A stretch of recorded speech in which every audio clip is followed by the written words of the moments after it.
Greetings to our melanated people all around the world. It's really a joy. It's a blessing. It's a pleasure to be out here greeting you, knowing many of you, many parts of the world, you're not getting as bright a sunlight that I'm getting here.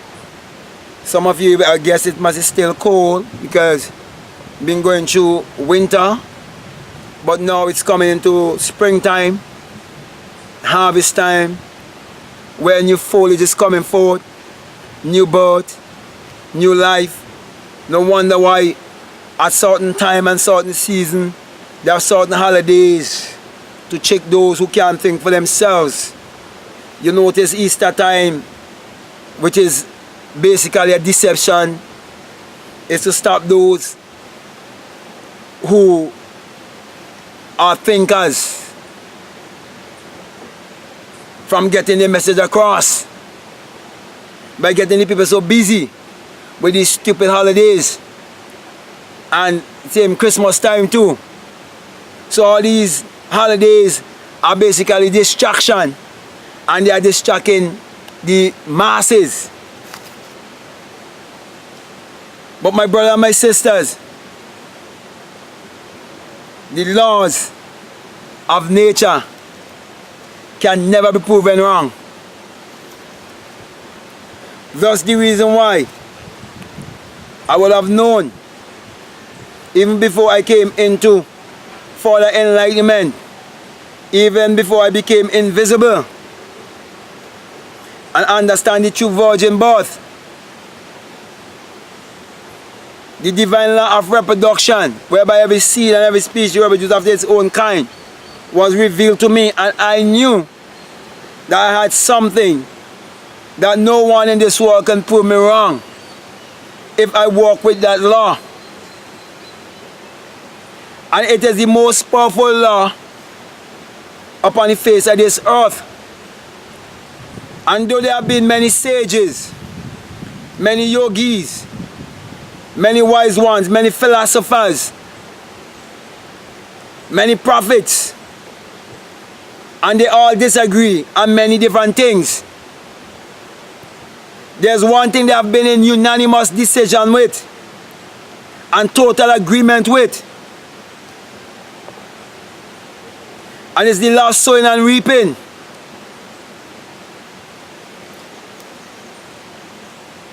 And when you understand it in a psychological way, you will understand we become what we think about most of the time. And that thoughts become things. And that without him there isn't anything made that was made. And all things was made by him. And that him is a personification of your own human imagination. Without imagining there isn't anything made that was made.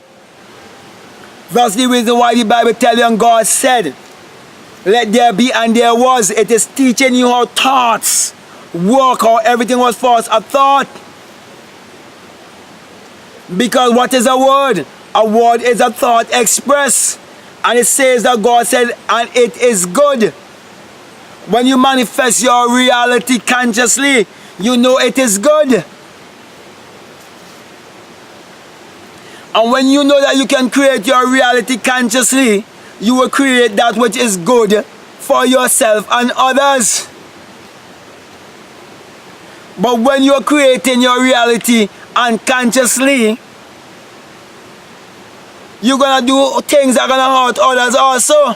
That's the reason why the people who go into church and believe that the Bible is literal, instead of believing that the Bible addresses the human mind and must be interpreted psychologically, they will gossip all day long, gossip all week long, and turn around and blame a devil when there's no damn devil. The only devil there is yourself, your negative self. Where you're living at the level of the animals, in just the five senses, whereby all you can do is eat, sleep, and shit.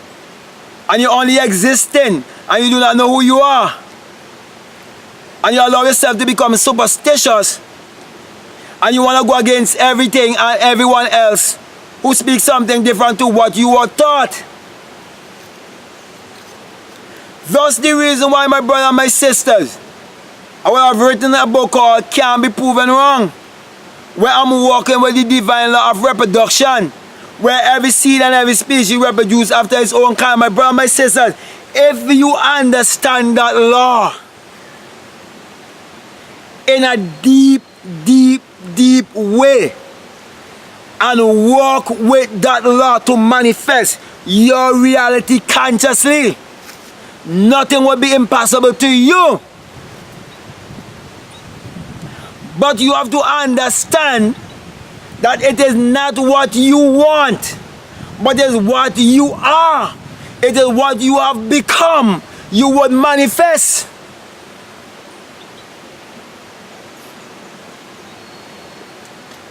So sometimes people see things not working or not manifesting in their life how they would want it to be.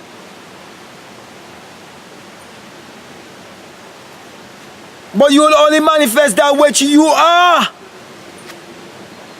Mango can only manifest back mango.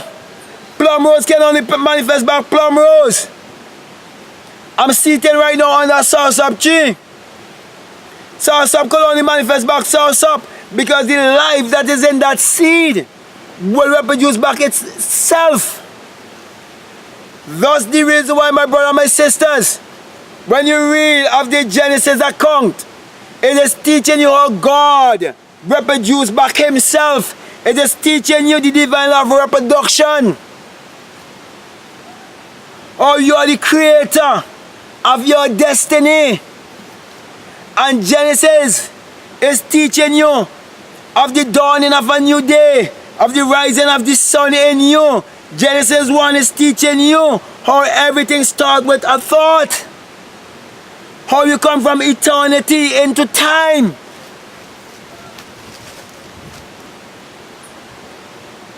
And it says, on the seventh day, God rested. He come into Sabbath, come into rest. When you manifest what is your desire, you no longer have that desire to manifest that which you have already desired to manifest, and it is now a reality before you. You no longer have the desire. Sexually speaking, when you reach the climax and you offload your thoughts, your energy, everything, you upload everything and then you offload it.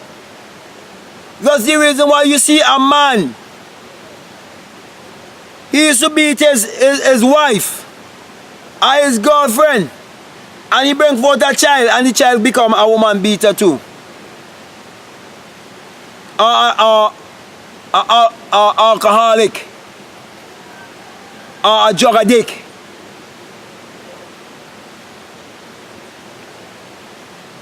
Because why? We, the people of nature and the people of the sun, we were supposed to align ourselves with nature and walk with nature.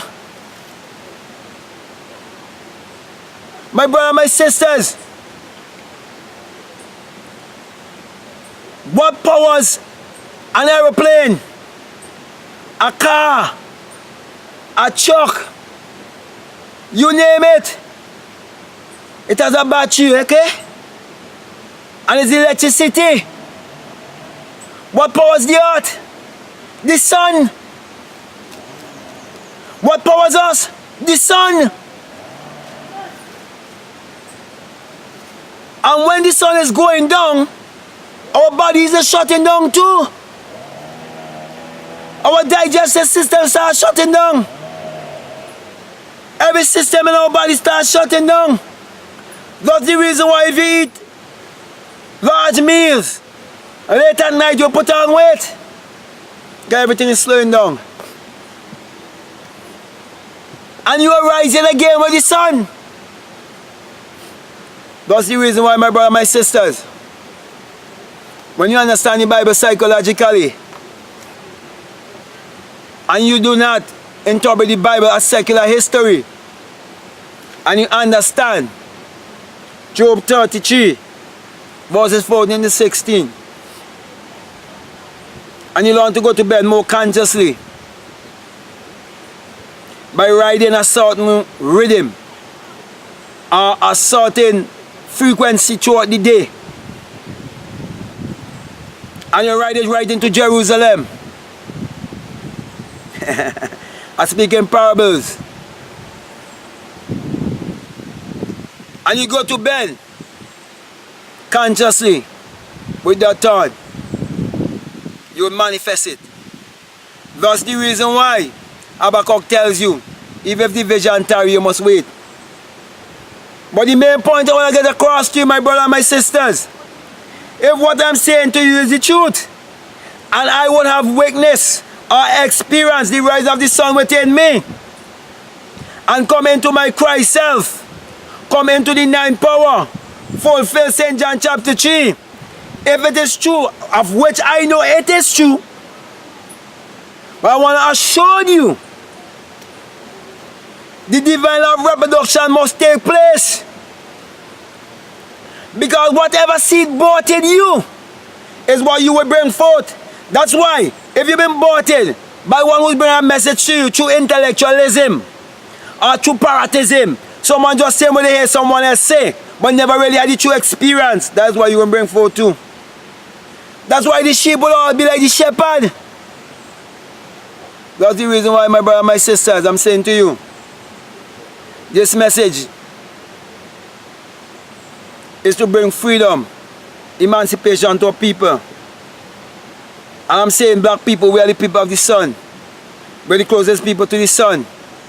Therefore, we are the closest people to transcend and come in to our higher self. And that is what we've been kept from. When they make us to have an employee mentality, and you always have to be going to a job, instead you be the one who control the job. You be the one who is the employer. So you can have time to do the things that you love to do. You can have time to spend in the sun. You can have time to meditate. You can have time to embrace your true self and live in a place of abundance. All of that was taken away from you. But I'm saying to you, if we would align ourselves back with nature and walk with the divine law of reproduction, that every seed and every species reproduce after its own kind, then your fruit can never be proven wrong. So with that being said, my brother and my sisters, it is because of what I will have experienced why I can give you this sign, the sign of the rising sun,